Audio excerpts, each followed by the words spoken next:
ಕಾಲಕಾಲಕ್ಕೆ ರಾಜಮಣಿ ಎಂಬ ಊರು ಇತ್ತು. ಆ ಊರಿನಲ್ಲಿ ವಿಷ್ಣು ಮತ್ತು ರೇವತಿ ಎಂಬ ಹೊಸದಾಗಿ ಮದುವೆಯಾದ ಜೋಡಿ ಇತ್ತು. ವಿಷ್ಣು ಅದೇ ಊರಿನಲ್ಲಿ ಕೂಲಿ ಕೆಲಸ ಮಾಡುತ್ತಿದ್ದ. ಬರುವ ಸ್ವಲ್ಪ ಆದಾಯದಿಂದ ತನ್ನ ಹೆಂಡತಿಯನ್ನು ಅಪರೂಪವಾಗಿ ನೋಡಿಕೊಳ್ಳುತ್ತಿದ್ದ.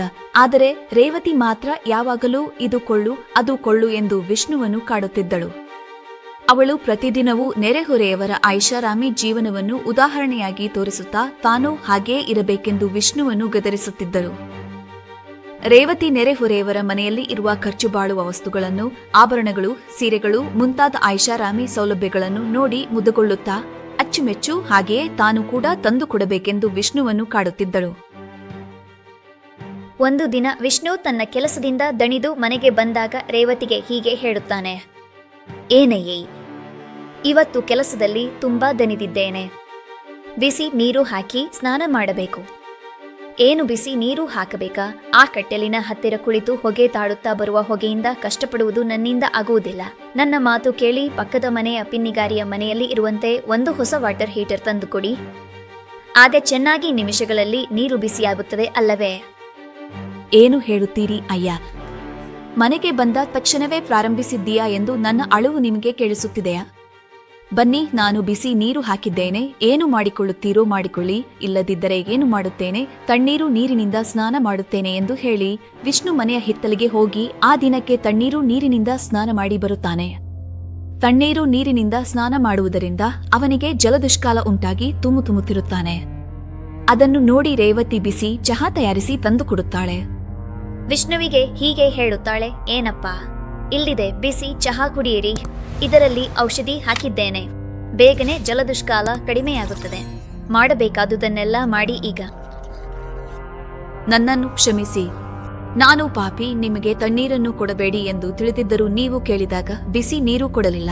ಇದು ನನ್ನ ತಪ್ಪು. ಸರಿ, ಪರವಾಗಿಲ್ಲ. ಅಷ್ಟು ದೊಡ್ಡದಾಗಿ ಏನೂ ತಪ್ಪು ಮಾಡಿಲ್ಲ. ನನಗೆ ಅವರು ನೀವು ಹೇಳಿದುದು ಸತ್ಯವೇ. ಈ ಬಾರಿ ಸಂಬಳ ಬಂದಾಗ ನೀವು ಕೇಳಿದಂತೆ ಆ ನೀರನ್ನು ತಂದು ಕೊಡುತ್ತೇನೆ.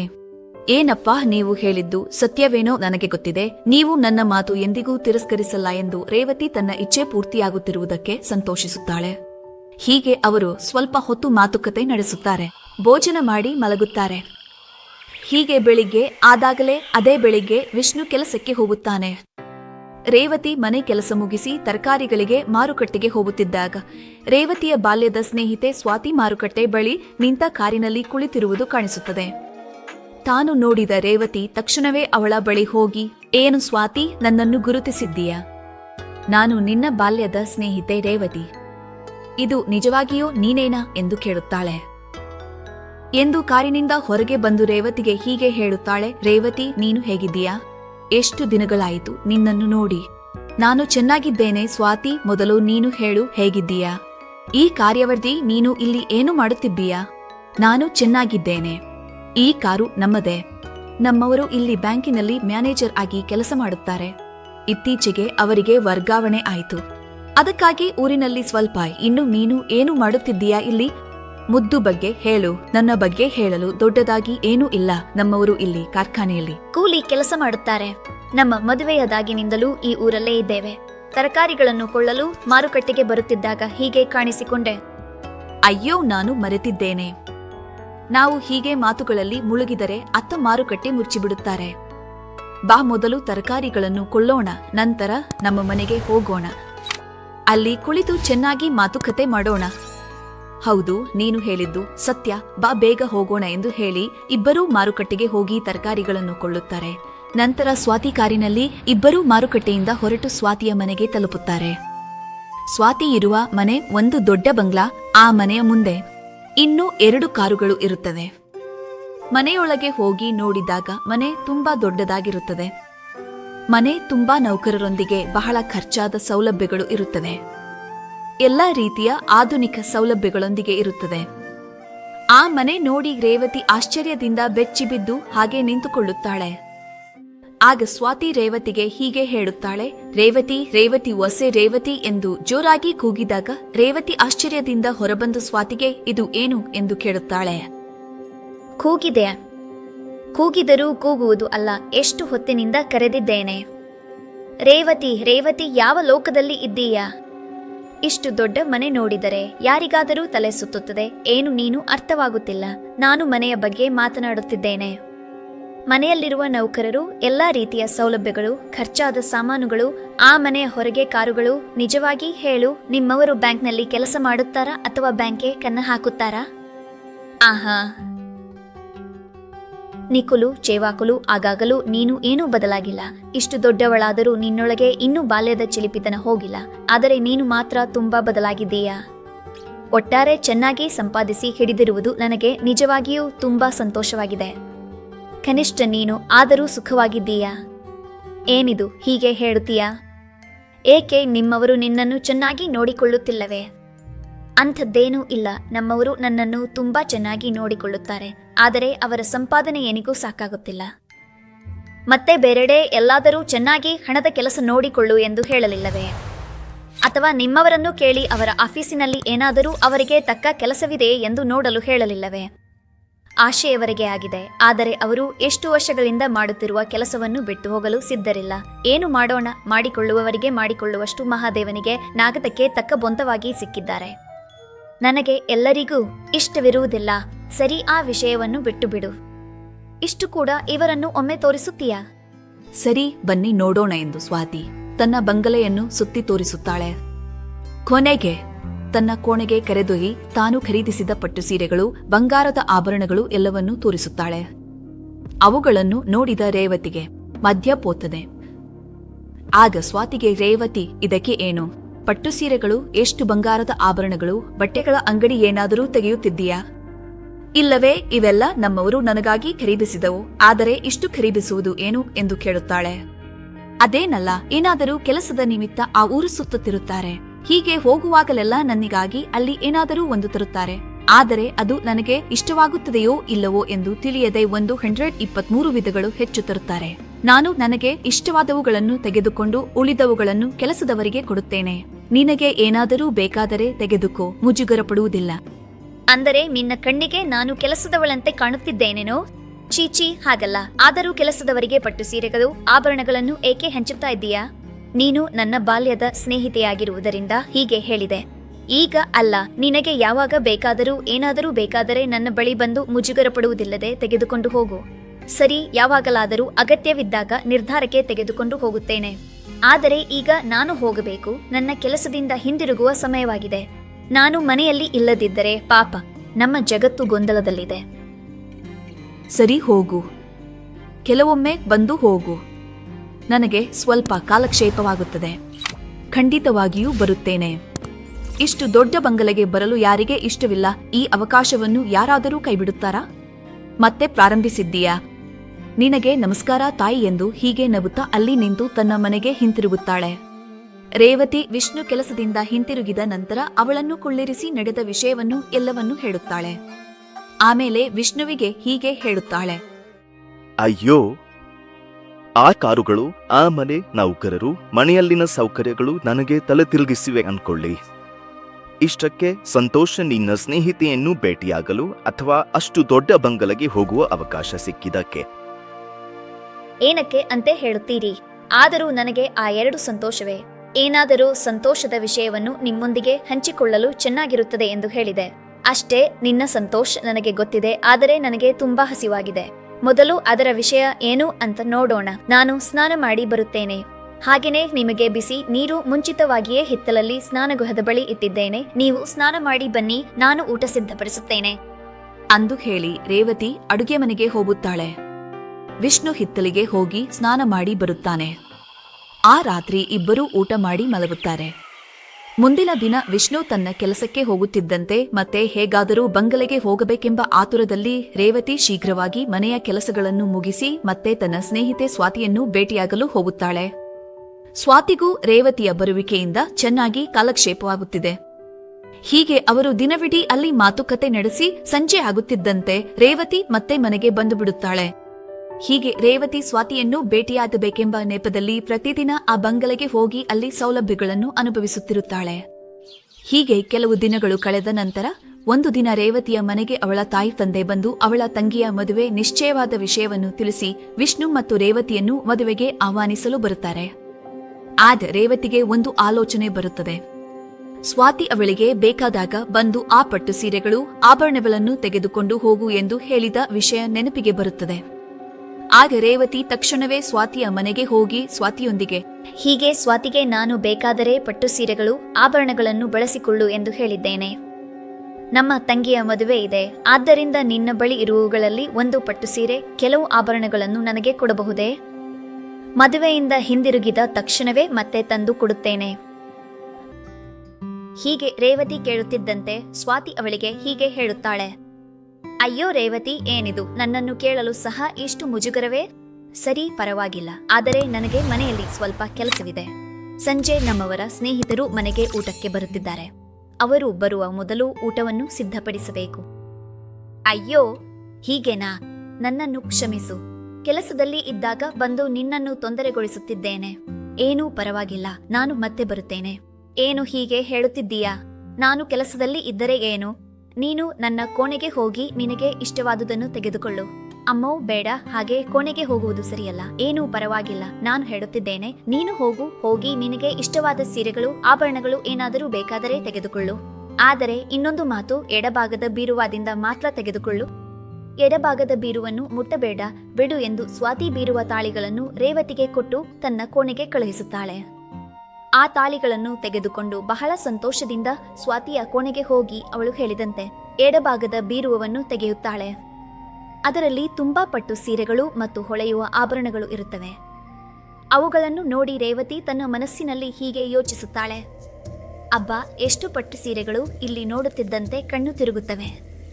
ನನಗೆ ಅವುಗಳಲ್ಲಿ ಒಂದು ಹೇಗೆ ಆಯ್ಕೆ ಮಾಡುವುದು? ಸಾಧ್ಯವಾದರೆ ಎಲ್ಲವನ್ನೂ ಒಂದೇ ಬಾರಿ ತೆಗೆದುಕೊಂಡು ಹೋಗಬೇಕೆಂದು ಅನಿಸುತ್ತದೆ. ಆದರೆ ಸಾಧ್ಯವಿಲ್ಲ. ಅವನು ಈ ಪಟ್ಟು ಸೀರೆಗಳನ್ನು ಎಲ್ಲಿಗೆ ಹೋಗುತ್ತವೆ ಎಂದು ಸ್ವಾತಿಯನ್ನು ಯಾವಾಗ ಕೇಳಿದರೂ ಅವಳು ನಿರ್ಬಂಧವಿಲ್ಲದೆ ತೆಗೆದುಕೊಂಡು ಹೋಗು ಎಂದು ಹೇಳುತ್ತಾಳೆ. ಅದಕ್ಕಾಗಿ ಈಗಾಗಲೇ ಯಾವುದಾದರೂ ಒಂದು ತೆಗೆದುಕೊಂಡು ಹೋಗೋಣ ಎಂದು ತನ್ನ ಮನಸ್ಸಿನಲ್ಲಿ ಯೋಚಿಸಿ ಆ ಬೀರುವಿನಲ್ಲಿ ಇರುವ ಪಟ್ಟು ಸೀರೆಗಳನ್ನು ನೋಡುತ್ತಾಳೆ. ಅವುಗಳಲ್ಲಿ ತನ್ನಿಗೆ ದೊಡ್ಡದಾಗಿ ಏನೂ ಇಷ್ಟವಾಗುವುದಿಲ್ಲ. ಈ ನಡುವೆ ರೇವತಿಗೆ ಸ್ವಾತಿ ಹೇಳಿದ ಮಾತು ನೆನಪಿಗೆ ಬಂದು ಹೀಗೆ ಯೋಚಿಸುತ್ತಾಳೆ. ಅಬ್ಬಾ, ಎಷ್ಟು ಸೀರೆಗಳನ್ನು ನೋಡಿದರೂ ಒಂದು ಇಲ್ಲ, ಚೆನ್ನಾಗಿಲ್ಲ ಎಂದು ಅಲ್ಲ. ಆದರೆ ನನ್ನ ತ್ವಚಾ ಬಣ್ಣ ಬೇರೆ, ಸ್ವಾತಿಯ ತ್ವಚಾ ಬಣ್ಣ ಬೇರೆ ಅಲ್ಲವೇ? ಅವಳು ಎಲ್ಲವನ್ನೂ ತನ್ನಿಗೆ ಇಷ್ಟವಾದವುಗಳನ್ನು ತೆಗೆದುಕೊಂಡು ಹೋಗಿದ್ದಾಳೆ. ಈಗ ಏನು ಮಾಡೋಣ? ಹೌದು, ಇಷ್ಟು ದಿನ ಈ ಪಕ್ಕದ ಬೀರುವಿನಲ್ಲಿ ಏನು ಇವೆ, ಅವುಗಳನ್ನು ಏಕೆ ಕೊಡಲಿಲ್ಲ? ಮುಕ್ತಬೇಡ ಎಂದು ಹೇಳಿದಳು. ಒಮ್ಮೆ ನೋಡೋಣ ಅದರಲ್ಲಿ ಏನು ಇವೆ ಎಂದು ಯೋಚಿಸಿ ಪಕ್ಕದಲ್ಲೇ ಇರುವ ಬೀರುವನ್ನು ತೆರೆಯುತ್ತಾಳೆ. ಆಗ ಅದರಲ್ಲಿ ಇನ್ನೂ ಎಷ್ಟೋ ಬಣ್ಣದ ಸೀರೆಗಳು ಇವೆ. ಅದನ್ನು ನೋಡಿ ರೇವತಿ ಹೀಗೆ ಯೋಚಿಸುತ್ತಾಳೆ. ಬೀರುವಿನಲ್ಲಿ ಇಷ್ಟು ಚೆನ್ನಾದ ಸೀರೆಗಳನ್ನು ಇಟ್ಟುಕೊಂಡು ನನಗೆ ಹಳೆಯ ಸೀರೆಗಳನ್ನು ತೆಗೆದುಕೊಳ್ಳು ಎಂದು ಹೇಳುತ್ತಾಳೆ. ಮೋಸದಾರ್ತಿ ಮೋಹಂದೆ, ಮೇಲಾಗಿ ನಾನು ಎಲ್ಲಿಂದಲೋ ಚೆನ್ನಾದ ಸೀರೆಗಳನ್ನು ತೆಗೆದುಕೊಂಡು ಹೋಗುತ್ತೇನೆ. ಅಕಸ್ಮಾತ್ ಈ ಬೀರುವನ್ನು ಮುಟ್ಟಬೇಡ ಎಂದು ಹೇಳುತ್ತಾಳೆ. ಇರಲಿಲ್ಲ, ಇದರ ಬಗ್ಗೆ ಹೇಳುತ್ತೇನೆ. ಇದರಲ್ಲಿ ನನಗೆ ಇಷ್ಟವಾದ ಸೀರೆ ತೆಗೆದುಕೊಂಡು ಹೋಗುತ್ತೇನೆ. ಆಗ ನೋಡೋಣ ಏನು ಮಾಡುತ್ತಾಳೆ ಎಂದು ಯೋಚಿಸಿ ಆ ಬೀರುವನ್ನೆಲ್ಲ ಹುಡುಕಲು ಪ್ರಾರಂಭಿಸುತ್ತಾಳೆ. ಅದರಲ್ಲಿ ತನ್ನಿಗೆ ಒಂದು ಹಸಿರು ಬಣ್ಣದ ಸೀರೆ ತುಂಬಾ ಇಷ್ಟವಾಗುತ್ತದೆ. ತಕ್ಷಣ ಆ ಸೀರೆ ತೆಗೆದು ತಂದಿದ್ದ ಚೀಲದಲ್ಲಿ ಹಾಕಿಕೊಳ್ಳುತ್ತಾಳೆ. ಅದೇ ಬೀರುವಿನಿಂದ ಒಂದು ಆಭರಣಗಳ ಪೆಟ್ಟಿಗೆ ತೆಗೆದುಕೊಂಡು ಬೀಗ ಹಾಕುತ್ತಾಳೆ. ಆ ನಂತರ ಸ್ವಾತಿಯ ಬಳಿಗೆ ಹೋಗಿ ತನ್ನಿಗೆ ಬೀರುವಿನ ಕೀಲಿಗಳನ್ನು ಕೊಟ್ಟಿಡುತ್ತಾಳೆ. ಆಗ ಸ್ವಾತಿ ರೇವತಿಗೆ, ಇದರಲ್ಲಿ ಏನು ನಿನಗೆ ಇಷ್ಟವಾದ ಸೀರೆ ಸಿಕ್ಕಿದೆ? ಇಷ್ಟು ಕ್ರಮಗಳನ್ನು ತೆಗೆದುಕೊಂಡು ಏನು ಸಿಕ್ಕಿತು? ಕೇವಲ ಒಂದು ಸೀರೆ ತೆಗೆದುಕೊಂಡೆ. ಅಯ್ಯೋ, ಬೇಕಾದರೆ ಇನ್ನೂ 23 ಸೀರೆಗಳನ್ನು ತೆಗೆದುಕೊಳ್ಳಬಹುದಿತ್ತು. ಹಾಗೆ ಅದರಲ್ಲಿ ಆಭರಣಗಳು ಇವೆ. ನಿನಗೆ ಇಷ್ಟವಾದದ್ದಾದರೂ ತೆಗೆದುಕೊಳ್ಳಲೇಬೇಕು. ಮತ್ತೇನೂ ಬೇಡ, ಪ್ರಸ್ತುತಕ್ಕೆ ಒಂದು ಸಾಕು. ಆಭರಣಗಳನ್ನು ತೆಗೆದುಕೊಂಡಿದ್ದೇನೆ. ಒಂದು ಪೆಟ್ಟಿಗೆಯನ್ನು ನಿನಗೆ ಮದುವೆಯ ನಂತರ ಮರಳಿ ಕೊಡುತ್ತೇನೆ. ಹೌದು, ಹೇಳುವುದು ಮರೆತಿದ್ದೆ. ನೀನು ನಮ್ಮ ತಂಗಿಯ ಮದುವೆಗೆ ತಪ್ಪದೇ ಬರಬೇಕು. ಮದುವೆಯನ್ನು ಗಟ್ಟಿಯಾದ ಹಾಸಿಗೆಯ ಬಳಿ ಇಟ್ಟಿದ್ದೇನೆ. ನಿನ್ನ ಕೆಲಸವಾದ ನಂತರ ಹೋಗಿ ಒಮ್ಮೆ ನೋಡಿ. ಸರಿ, ನಿನ್ನ ಇಷ್ಟ. ನನಗೆ ತುರ್ತು ಇಲ್ಲ. ನನಗೆ ತುಂಬಾ ಸೀರೆಗಳಿವೆ. ಆದರೆ ಮೊದಲು ಹೋಗಿ ನಿಮ್ಮ ತಂಗಿಯ ಮದುವೆ ಕೆಲಸಗಳನ್ನು ನೋಡಿಕೊಳ್ಳು. ಎಲ್ಲವೂ ಮುಗಿದ ನಂತರ ತಾಳ್ಮೆಯಿಂದ ಬಾ. ಆದರೆ ಮದುವೆಗೆ ಬರಲು ಸಾಧ್ಯವಿಲ್ಲ, ಏಕೆಂದರೆ ನಾನು ಮತ್ತು ನನ್ನವರು ಸ್ವಾಮಿವರಿಯ ದರ್ಶನಕ್ಕಾಗಿ ತಿರುಪತಿಗೆ ಹೋಗುತ್ತಿದ್ದೇವೆ. ಮರಳಿ ಬರುವಷ್ಟರಲ್ಲಿ 1 ವಾರದ ಸಮಯ ತೆಗೆದುಕೊಳ್ಳುತ್ತದೆ. ಅದು ಏನು ಹೀಗೆ ಹೇಳುತ್ತೀಯಾ? ನೀನು ಬರದಿದ್ದರೆ ನಾನು ತಪ್ಪದೇ ಕರೆತರುತ್ತೇನೆ ಎಂದು ನಮ್ಮ ತಂಗಿಗೆ ಮಾತು ಕೊಟ್ಟಿದ್ದೇನೆ. ಈಗ ಬರದಿದ್ದರೆ ಹೇಗೆ? ಯಾವುದೇ ಸಮಸ್ಯೆ ಇಲ್ಲ. ನಾವು ಮರಳಿ ಬಂದ ನಂತರ ನಾವು ಇಬ್ಬರು ಸೇರಿ ಅವಳ ಹೊಸ ಅತ್ತೆಮನೆಗೆ ಹೋಗಿ ಭೇಟಿಯಾಗೋಣ. ಆಗಲೇ ಅವಳಿಗೆ ಕ್ಷಮೆ ಕೇಳುತ್ತೇನೆ. ನೀನು ಏನೂ ಚಿಂತಿಸಬೇಡ. ಅದಾದರೆ ಸರಿ, ನಾನು ಹೋಗಿ ಬರುತ್ತೇನೆ. ಆದರೆ ನಾನು ಬಂದ ನಂತರ ನೀನು ತಪ್ಪದೇ ನನ್ನ ತಂಗಿಯ ಮನೆಗೆ ಬಂದು ಅವಳನ್ನು ಭೇಟಿಯಾಗಬೇಕು. ಇಲ್ಲದಿದ್ದರೆ ಅದು ನಿನ್ನನ್ನು ಕೊಲ್ಲುತ್ತದೆ ಎಂದು ಹೇಳಿ ರೇವತಿ ಅಲ್ಲಿ ತನ್ನ ಮನೆಗೆ ಹೋಗುತ್ತಾಳೆ. ಆ ಮುಂದಿನ ದಿನ ವಿಷ್ಣು ಮತ್ತು ರೇವತಿ ಇಬ್ಬರು ಸೇರಿ ರೇವತಿ ತಂಗಿಯ ಮದುವೆಗೆ ಹೋಗುತ್ತಾರೆ. ಅಲ್ಲಿ ರೇವತಿ ಸ್ವಾತಿಯಿಂದ ತಂದ ಹಸಿರು ಸೀರೆ ಧರಿಸಿ ಆಭರಣಗಳನ್ನು ಹಾಕಿಕೊಂಡು ಮದುವೆಯಲ್ಲಿ ಅತ್ತ ಇತ್ತ ಓಡಾಡುತ್ತಾ ಹಬ್ಬದ ಸಡಗರದಲ್ಲಿ ತೊಡಗಿರುತ್ತಾಳೆ. ಆ ಮದುವೆಗೆ ಬಂದ ಮಹಿಳೆಯರೆಲ್ಲರೂ ರೇವತಿಯ ಸೀರೆ ಬಗ್ಗೆ ಚರ್ಚಿಸುತ್ತಾ ಇರುತ್ತಾರೆ. ಆ ಸೀರೆ ತುಂಬಾ ಚೆನ್ನಾಗಿದೆ ಎಂದು, ಆ ಸೀರೆ ರೇವತಿಗೆ ತುಂಬಾ ಸುಂದರವಾಗಿ ಕಾಣಿಸುತ್ತಿದೆ ಎಂದು ಅವಳನ್ನು ಹೊಗಳುತ್ತಾ ಇರುತ್ತಾರೆ. ಅದನ್ನು ಕೇಳಿದ ರೇವತಿ ಸಂತೋಷದಿಂದ ಉಬ್ಬಿ ಹೋಗುತ್ತಾಳೆ. ಇದೀಗ ಮದುವೆ ಮುಗಿದ ನಂತರ ವಿಷ್ಣು ಮತ್ತು ರೇವತಿ ತಮ್ಮ ಮನೆಗೆ ಹಿಂದಿರುಗುತ್ತಾರೆ. ಪ್ರಯಾಣದಲ್ಲಿ ತುಂಬಾ ದಣಿದಿರುವುದರಿಂದ ರೇವತಿ ಆ ಬಟ್ಟೆಗಳ ಚೀಲವನ್ನು ಹೊರಗಿನ ಕೋಣೆಯಲ್ಲೇ ಬಿಟ್ಟು ಮಲಗುವ ಕೋಣೆಗೆ ಹೋಗಿ ಮಲಗುತ್ತಾಳೆ.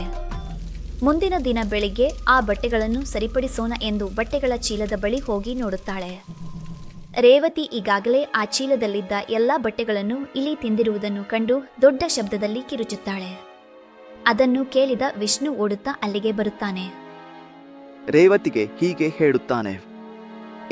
ಏನೋ ಮನೆ ಮುಳುಗಿದಂತೆ ಲಾರಿ ಸಾವು ಏನಾಯಿತು, ಅಯ್ಯೋ ಆಯಿತು, ಎಲ್ಲವೂ ಆಯಿತು. ಈ ದಿಕ್ಕುಮಾಲಿನಗಳು ನಮ್ಮ ಬಟ್ಟೆಗಳ ಚೀಲವನ್ನು ಸಂಪೂರ್ಣವಾಗಿ ತುಂಡು ಮಾಡಿವೆ ಅಂದಿ. ಸರಿ, ತುಂಡು ಮಾಡಿದರೆ ಈಗ ಏನಾಯಿತು? ಮನೆಯಲ್ಲಿ ನಿನಗೆ ಬಟ್ಟೆಗಳನ್ನು ಕೊಡುತ್ತಿದ್ದೀಯಾ? ಬೀರುವಾದಲ್ಲಿ ಇನ್ನೂ ತುಂಬಾ ಇವೆ ಅಲ್ಲವೇ? ಮೊದಲು ಅಳುವುದನ್ನು ನಿಲ್ಲಿಸು. ಯಾರಾದರೂ ಕೇಳಿದರೆ ನಿನ್ನನ್ನು ರಾಜಿ ರಂಪಾನ ಹಾಕುತ್ತಿದ್ದಾರೆ ಎಂದು ಯೋಚಿಸುತ್ತಾರೆ. ಅದು ಅಲ್ಲ ಅಂದಿ, ನಮ್ಮ ಬಟ್ಟೆಗಳು ಹೋದರೆ ಹೋಯಿತು. ನಾನು ಮದುವೆಯಾಗದ ನನ್ನ ಸ್ನೇಹಿತೆಯ ಬಳಿ ಕೇಳಿಕೊಂಡ ಸೀರೆ ಕೂಡ ಇದೇ ಸಂಖ್ಯೆಯಲ್ಲಿ ಇದೆ. ಆದರೆ ಈಗ ಏನಾಯಿತು? ಬೇಕಾದರೆ ಹಾಗೆಯೇ ಇನ್ನೊಂದು ಸೀರೆ ಖರೀದಿಸಿ ತಂದುಕೊಳ್ಳು. ಮೊದಲು ನಿಧಾನವಾಗಿ ಮಾತನಾಡು. ಇಷ್ಟು ಆದ ನಂತರ ಸಂಖ್ಯೆಯನ್ನು ಅಂದಿ. ಆ ಸೀರೆ ಸಾಮಾನ್ಯ ಸೀರೆ ಅಲ್ಲ ಅಂದಿ. ಪಟ್ಟು ಸೀರೆ ಏನಾಯಿತು? ಪಾರ್ಟಿಗಳು ಕೂಡ ಇಲ್ಲ. ಆ ಪಟ್ಟು ಸೀರೆ ಎಷ್ಟು ಇರುತ್ತದೆ ಗೊತ್ತಾ? ಅದು ಎಷ್ಟು ಇರುತ್ತದೆ? ಬಹುಮಟ್ಟಿಗೆ 3,000 ಅಥವಾ 4,000 ಇರುತ್ತದೆ ಅಲ್ಲವೇ? 3-4,000 ಪಟ್ಟು ಸೀರೆ ಧರಿಸಲು. ಅದು ಕೂಲಿ ಕೆಲಸ ಮಾಡುವವನ ಹೆಂಡತಿ ಅಲ್ಲ, ಕಲೆಕ್ಟರ್ ಕಚೇರಿಯಲ್ಲಿ ಕೆಲಸ ಮಾಡುವ ಸರ್ಕಾರಿ ನೌಕರನ ಹೆಂಡತಿ. ಅದು ಕನಿಷ್ಠ ₹1,00,000 ಇರುವ ಪಟ್ಟು ಸೀರೆ ಧರಿಸುತ್ತಾಳೆ.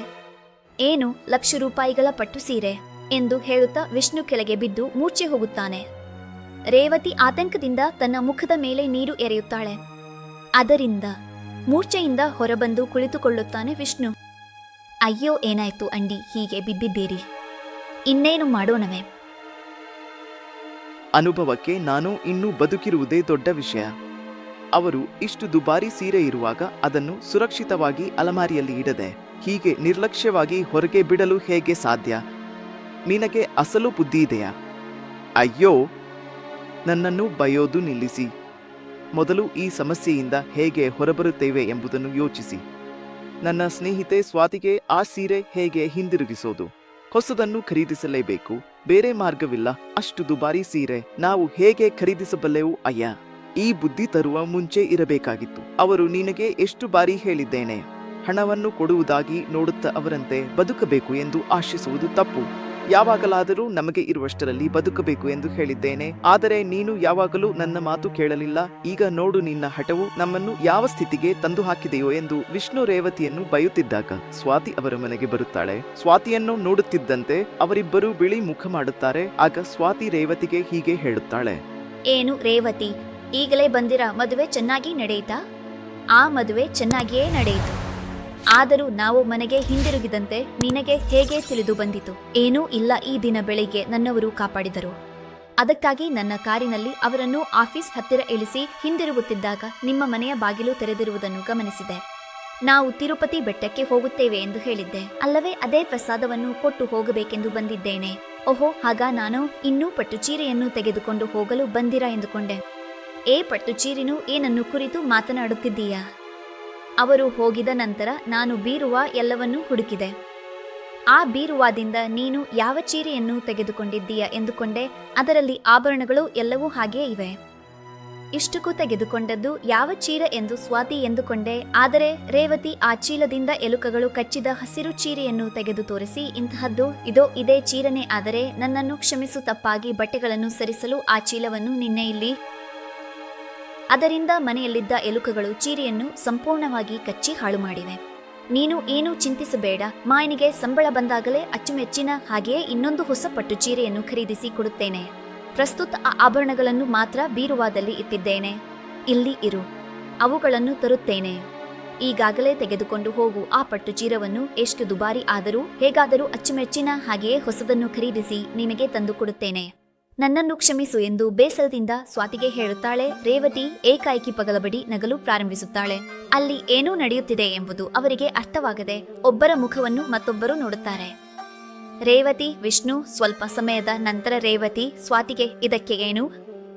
ಇಷ್ಟು ದುಬಾರಿ ಚೀರೆಯನ್ನು ಹಾಳು ಮಾಡಿದ್ದಕ್ಕೆ ನಾನು ಕೋಪಗೊಳ್ಳುತ್ತೇನೆ ಎಂದುಕೊಂಡಿದ್ದರೆ ನೀನು ಪಗಲಬಡಿ ನಗುತ್ತೀಯಾ? ನಿಜವಾಗಿ ಏಕೆ ನಗುತ್ತಿದ್ದೀಯಾ? ಅದು ಖರೀದಾದದ್ದು ಅಲ್ಲ. ನಿಜವಾಗಿ ಹೇಳಬೇಕಾದರೆ ಅದು ಪಟ್ಟು ಚೀರೆಯೇ ಅಲ್ಲ. ಏನು? ಇದು ದುಬಾರಿ ಪಟ್ಟು ಚೀರೆಯಲ್ಲವೇ? ಏನು ನೀನು ಹೇಳುತ್ತಿರುವುದು ನನಗೆ ಅರ್ಥವಾಗುತ್ತಿಲ್ಲ. ನಾನು ಹೇಳುತ್ತೇನೆ, ಆದರೆ ಮೊದಲು ನನಗೆ ಹೇಳು, ನೀನು ಎಡಭಾಗದ ಬೀರುವಾದಿಂದ ತೆಗೆದುಕೊಂಡೆಯಾ ಅಥವಾ ಬಲಭಾಗದ ಬೀರುವಾದಿಂದ ತೆಗೆದುಕೊಂಡೆಯಾ? ನಾನು ಮೊದಲು ಹೇಳಿದ್ದೇನೆ ಬಲಭಾಗದ ಬೀರುವಾದಿಂದ ತೆಗೆದುಕೊಳ್ಳು ಎಂದು. ನನ್ನನ್ನು ಕ್ಷಮಿಸು, ನಾನು ಹೇಳಿದರೆ ನೀನು ಕೋಪಗೊಳ್ಳುತ್ತೀಯಾ? ನಾನು ಹೇಳಲಿಲ್ಲ. ಆ ಎಡಭಾಗದ ಬೀರುವಾದಲ್ಲಿ ಇರುವ ಚೀರೆಗಳು ನನಗೆ ಹೆಚ್ಚು ಇಷ್ಟವಾಗಲಿಲ್ಲ. ಆದ್ದರಿಂದ ನಾನು ಬಲಭಾಗದ ಬೀರುವಾ ತೆರೆದು ನೋಡಿದೆ. ಇದಕ್ಕೆ ನೀನು ಅಷ್ಟು ಬೇಸರಪಟ್ಟರೆ? ಆ ಬೀರ್ವಾಳುಗಳು ಬಹಳ ದುಬಾರಿ ಪಟ್ಟು ಚೀರೆಗಳು ಇರುತ್ತವೆ. ಏನೋ ಅಂದುಕೊಂಡು ಅದನ್ನು ತೆರೆದು ಅದರಲ್ಲಿ ಚೀರೆಗಳನ್ನು ತೆಗೆದುಕೊಂಡೆ. ಆದರೆ ಈಗ ಏನೋ ನೀನು ಪಟ್ಟು ಚೀರೆ ಅಲ್ಲ ಎಂದು ಹೇಳುತ್ತಿದ್ದೀಯಾ? ಏನಿದು ಎಲ್ಲವೂ? ಓಹೇ ಮಾಡಬೇಡಮ್ಮ, ನೀನು ಹೀಗೆ ಮಾಡಬೇಡ. ಕುಮಾರಿ ಕೂಡ ಹೇಳಿದ್ದರು, ಆ ಎಡಭಾಗದ ಬೀರುವಾದಲ್ಲಿ ಇರುವವುಗಳನ್ನು ಮಾತ್ರ ತೆಗೆದುಕೊಳ್ಳಬೇಕೆಂದು. ನಿನಗೆ ಮೊದಲು ಹೇಳಿದ್ದೇನೆ, ಮನೆ ಕೆಲಸದವರಿಗೆ ಕೆಲವೊಮ್ಮೆ ಬಟ್ಟೆಗಳನ್ನು ಹಂಚುತ್ತೇನೆ ಎಂದು. ಅವು ದುಬಾರಿ ಅಲ್ಲ ಎಂದು ಕೂಡ ಹೇಳಿದ್ದೇನೆ. ಆ ಬೀರುವಾದಲ್ಲಿ ಇವೆಲ್ಲ ಇರುತ್ತವೆ, ಸಾಮಾನ್ಯ ಚೀರೆಗಳು, ಗಿಲ್ಟ್ ಆಭರಣಗಳು. ನೀನು ಪಿಚ್ಚಿದಾನಿಯಂತೆ ಅದನ್ನು ಹಿಡಿದು ತುಂಬಾ ಸಂತೋಷಪಟ್ಟೆ ಎಂದು ಸ್ವಾತಿ ಹೇಳುತ್ತಾಳೆ. ಅದನ್ನು ಕೇಳಿದಾಗ ವಿಷ್ಣು ಸ್ವಾತಿಗೆ ಹೀಗೆ ಹೇಳುತ್ತಾನೆ, ಅಮ್ಮಯ್ಯ, ಒಂದು ದೊಡ್ಡ ಸಮಸ್ಯೆ ತೀರಿತು. ಸ್ವಾತಿಗಾರು, ನಿಮಗೆ ತುಂಬಾ ಕೃತಜ್ಞತೆಗಳು. ನೀವು ಸಮಯಕ್ಕೆ ಬಂದಿದ್ದೀರಿ. ಇಲ್ಲದಿದ್ದರೆ ಈಗ ಅಚ್ಚುಮೆಚ್ಚು ಅಂತಹ ಚೀರೆಗಾಗಿ ನನ್ನಿಂದ ಲಕ್ಷ ರೂಪಾಯಿಗಳನ್ನು ತೆಗೆದುಕೊಂಡು ಹೋಗುತ್ತಿದ್ದಳು.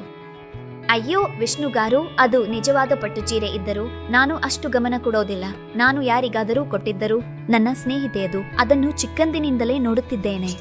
ಅದರ ಬಗ್ಗೆ ನನಗೆ ಚೆನ್ನಾಗಿ ಗೊತ್ತಿದೆ. ಯಾರಾದರೂ ಹೊಸ ವಸ್ತುಗಳನ್ನು ನೋಡಿದಾಗ ಅವುಗಳ ಮೇಲೆ ತೋರಿಸುತ್ತಾ ಇರುತ್ತಾಳೆ. ದೊಡ್ಡವಳಾದ ಮೇಲೆ ಬದಲಾಗುತ್ತಾಳೆ ಎಂದುಕೊಂಡಿದ್ದೆ, ಆದರೆ ಇದಕ್ಕೆ ಇನ್ನೂ ಪಿಚ್ಚಿ ಕಡಿಮೆಯಾಗಿಲ್ಲ ಅನ್ನೋದು.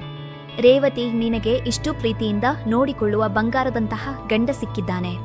ಈಗಾದರೂ ಬುದ್ಧಿ ತಂದುಕೊಂಡು ಗಂಡನಿಗೆ ಇಷ್ಟವಾದಂತೆ ತಲೆಗೆ ಮೀರಿದ ಆಡಂಬರ ಮಾಡದಿದ್ದರೆ ಕೊನೆಗೆ ಕಷ್ಟಗಳು ಎದುರಾಗುತ್ತವೆ. ಈಗಾದರೂ ನಾನು ಸಮಯಕ್ಕೆ, ಅಂದರೆ ನಿಮ್ಮ ಗಂಡನೊಂದಿಗೆ ಅವರ ಜೀವನವನ್ನು ಸಂಪೂರ್ಣವಾಗಿ ಖರ್ಚು ಮಾಡುತ್ತಿದ್ದವಳು ಕದಾ. ಈಗಾದರೂ ಬದಲಾಗು, ಬುದ್ಧಿಯಾಗಿ ಇರು. ನೀನು ಹೇಳಿದ್ದು ಸತ್ಯ ಸ್ವಾತಿ. ಇಷ್ಟು ದಿನ ಎಷ್ಟು ಕಷ್ಟಪಡಿಸಿದರೂ ಅವರು ಬದಲಾಯಿಸಲು ಪ್ರಯತ್ನಿಸಿದರು. ಆದರೆ ಯಾವ ದಿನ ನಾನು ಕೇಳಿದ್ದಕ್ಕೆ ಅವರು ಇಲ್ಲ ಎಂದಿಲ್ಲ. ನಾನು ಬಯಸಿದ ಎಲ್ಲವನ್ನೂ ನನಗೆ ನೀಡಲು ಅವರು ಎಷ್ಟು ಕಷ್ಟಪಟ್ಟರು. ಆ ಕಷ್ಟವನ್ನು ನನಗೆ ಗೊತ್ತಿಲ್ಲದೆ, ಆದರೆ ನಾನು ಅವರ ಕಷ್ಟವನ್ನು ಗಮನಿಸದೆ ಅವರನ್ನು ಚಿಕ್ಕದಾಗಿ ನೋಡಿದೆ. ಏಮಂಡಿ, ನನ್ನನ್ನು ಕ್ಷಮಿಸಿ. ಇನ್ನು ಮುಂದೆ ಯಾವಾಗಲೂ ನಿಮಗೆ ಅದೇ ಕೊಳ್ಳು. ಇದನ್ನು ಕೊಳ್ಳುವುದರಲ್ಲಿ ನಾನು ಅಸಲು ಕಷ್ಟಪಡಿಸಿದೆ. ನಾವು ಇರುವಷ್ಟರಲ್ಲಿ ಸಂತೋಷವಾಗಿರೋಣ. ಈಗ ನೀನು ನನ್ನ ಹೆಂಡತಿ ಅನ್ನಿಸಿಕೊಂಡೆ. ಈ ಸಂತೋಷದಲ್ಲಿ ಇನ್ನೂ ಬಳಸಲು ಬಿಡುತ್ತೇನೆ, ಆದರೆ ದಂಡ ಹಾಕುತ್ತೇನೆ. ಆ ಲಕ್ಷ ರೂಪಾಯಿಗಳ ಪಟ್ಟು ಚೀರ ಮಾತ್ರ ಕೇಳಬೇಡ. ನಾನು ಕೊಳ್ಳಿದಂತೆ ಎಂದು ಎಲ್ಲರೂ ನಗುತ್ತಾರೆ. ಆ ದಿನದಿಂದ ರೇವತಿ ಯಾವುದೇ ಆಡಂಬರಗಳಿಗೆ ಹೋಗದೆ ತನ್ನ ಗಂಡನ ಮಾತನ್ನು ಗೌರವಿಸಿ ಅವರ ಪ್ರೀತಿಯಿಂದ ನೋಡಿಕೊಳ್ಳಲು ಪ್ರಾರಂಭಿಸಿದಳು. ಹೀಗೆ ಅವರು ಇಬ್ಬರೂ ಸಂತೋಷವಾಗಿ ಜೀವನವನ್ನು ಕಳೆಯುವರು.